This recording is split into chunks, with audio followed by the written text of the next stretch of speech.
भाई VLOOKUP का lesson number 1 हो गया है, 2 हो गया है, मैंने ऑलरेडी अपलोड कर दिया यार, अब तक नहीं देखा है तो मैंने डिस्क्रिप्शन में लिंक दे दी है, प्लेलिस्ट है बेसिकली, वहां पे क्लिक कीजिए और उस वीडियो को देख लीजिए। मैं रिक्वेस्ट करूंगा कि भाई पहले सिक्वेंशियल आइए 1, 2 और उसके बाद ये तीसरा लेसन देखिए, नहीं तो कुछ समझ में नहीं आएगा, कुछ पल्ले नहीं पड़ेगा और आप बोलोगे सर आप पढ़ा क्या रहे हो, क्योंकि आपने पहले दूसरे लेसन्स देखे नहीं है। तो प्लेलिस्ट में जाइए, वो लेसन्स देखिए, उसकी प्रैक्टिस भी कीजिए, क्योंकि मैं प्रैक्टिस फाइल भी आपको प्रोवाइड करता हूँ time to time. So again ये लेसन नंबर 3 है, तो इसकी बात करते हैं भाई अभी। तो इस लेसन में मैं आपको क्या बताने वाला हूँ, इस लेसन में मैं आपको बताने वाला हूँ कि भाई इफ एरर जो फॉर्मूला होता है वो VLOOKUP में हम क्यों इस्तेमाल करेंगे। जी हाँ दोस्तों, जब एरर आता है VLOOKUP फॉर्मूला में तो हम इफ एरर यूज करते हैं, लेकिन कैसे यूज करते हैं प्रैक्टिकली अगर जानने में इंटरेस्टेड हो तो ये वीडियो एंड तक देखिए।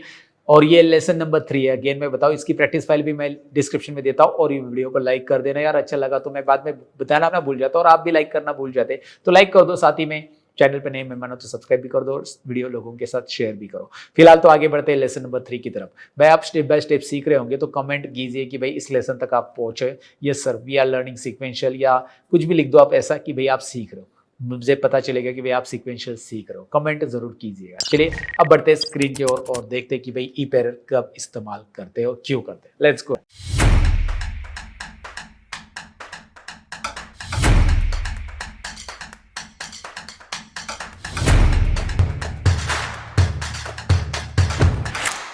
एग्जाम्पल में इफ एरर समझाने के लिए मैं आ चुका हूँ। डेटा वही है जो कि एग्जाम्पल 1 में हमने यूज़ किया, यानी कि लेसन 1 में यूज़ किया है। अब मुझे क्या करना है कि भाई यहाँ पे मैं एंटर कर दूंगा नंबर, सपोज 10012 जो भी है, यहाँ पे मुझे डेटा मिलना चाहिए, तो आप VLOOKUP लगाते हो, राइट।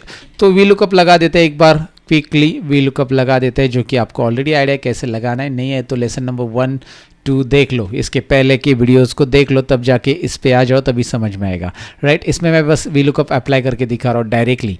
सो लुकअप वैल्यू क्या होता है, जिसके बारे में हमने समझा है। उसके बाद इसे F4 क्यों करना होता है वो भी हमने जाना है, F4 करके फिक्स किया, कॉमा। टेबल एरे में मैंने A to F ले लिया, इसे फिक्स करने की ज़रूरत नहीं अगर आप पूरा रेंज लेते हो तो, right. So now put down a comma, look oh here, now A to F मैंने सेलेक्ट किया है, कॉमा कर दिया। कॉलम इंडेक्स नंबर की बारी है दोस्तों। अब कॉलम इंडेक्स नंबर में यहाँ पे हम लिखेंगे रो, जो कि हमें देता है डायनेमिक रो, राइट। डायनेमिक यहाँ पे रो नंबर जो मतलब कॉलम देता है बेसिकली। यहाँ पे 2, 3, 4, 5, 6 ऐसे कॉलम है, तो ये रो की वैल्यू 2 आ चुकी है। तो आगे चलकर जब ड्रैग करेंगे तो 3, 4, 5 हो जाएगी, और 3, 4, 5, 6 चाहिए हमें, और एग्जैक्ट मैच हम लेते हैं। तो ये फॉर्मूला ऑलरेडी लेसन नंबर 1 में मैंने एक्सप्लेन किया है, और वही मैं एंटर कर रहा हूँ और मैं रिजल्ट ले रहा हूँ। लेकिन अब ट्विस्ट में क्या है, ट्विस्ट में ये है कि भाई अगर मैं यहाँ पे 1001 एंटर करूँ कोई इशू नहीं है, प्रॉपर रिजल्ट आएगा।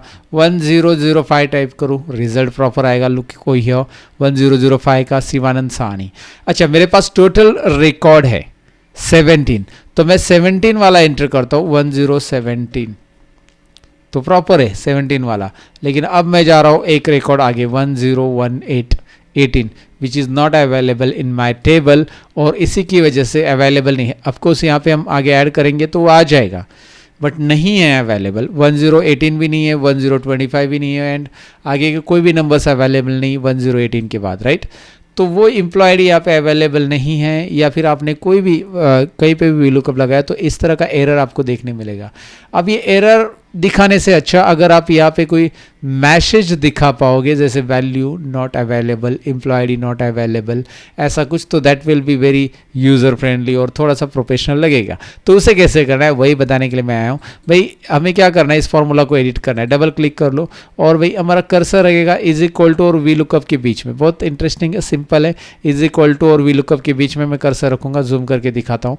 उसके बाद मैं यहाँ पे टाइप करूँगा इफ, जैसे मैं टाइप करूँगा इफ के सारे फंक्शन आएंगे। इसमें मैं नीचे इफ एरर सेलेक्ट करूँगा।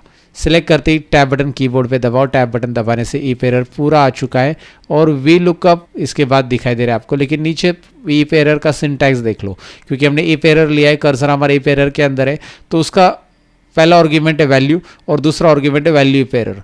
तो वैल्यू की पोजीशन पे हमारा पूरा VLOOKUP का फॉर्मूला रहेगा, वैल्यू की पोजीशन पे पूरा का पूरा VLOOKUP का फॉर्मूला रहेगा। और यहाँ पे वैल्यू के एंडिंग में हम यहाँ पे कॉमा देंगे और वैल्यू इफ एरर डाल देंगे, वैल्यू इफ एरर, वैल्यू की पोजीशन पे पूरा का पूरा फॉर्मूला और कॉमा करके value if error. Value if error क्या आएगा, अगर वैल्यू में एरर है तो तो क्या डिस्प्ले करेंगे, वैल्यू में एरर है तो देन आई विल डिस्प्ले ओ ईयर, इन्वर्टेड कोमा भी देंगे।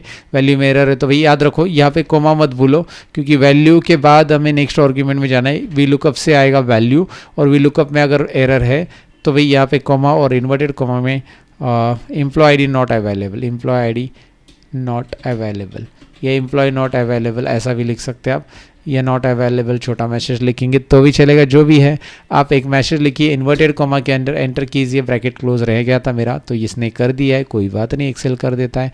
और आप इसे ड्रैग कीजिए और देख लीजिए रिजल्ट तो आ गया है, क्या बात है। अच्छा मैं यहाँ पे 1017 डाल दूँ तो आ जाएगा, 1030 डाल दूँ तो एरर आ जाएगा, और एरर की जगह ये मैसेज डिस्प्ले करेगा। तो ऐसा कस्टम मैसेज डिस्प्ले करने का रीज़न क्या है? अच्छा मुझे कस्टम मैसेज नहीं चाहिए तो instead of that you can put down a blank also. आपको नहीं चाहिए तो यहाँ पे डबल इन्वर्टेड कोमा ब्लैंक में रख दीजिए and just look at oh here now 1018 ये ब्लैंक हो जाएगा, राइट।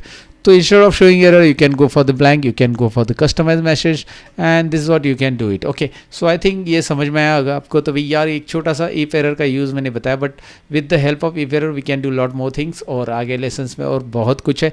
तो भाई अगर ये तीसरा लेसन आपने देख लिया तो भाई लाइक शेयर कमेंट कीजिए। नेक्स्ट वी लुकअप के पार्ट में मिलते हैं जिसमें और भी इंटरेस्टिंग है। Thank you very much for watching this V lookup series. अगर आप कंटिन्यू करो तो डिस्क्रिप्शन में सारी प्रैक्टिस फाइल प्लेलिस्ट मिल जाएगी, वहाँ से चेकआउट कर लो, एक एक लेसन्स आप कंटिन्यू आगे भी बढ़ पाओगे। सो डिस्क्रिप्शन में प्लेलिस्ट मिल जाएगी। Thank you very much for watching guys, bye bye, see you, take care.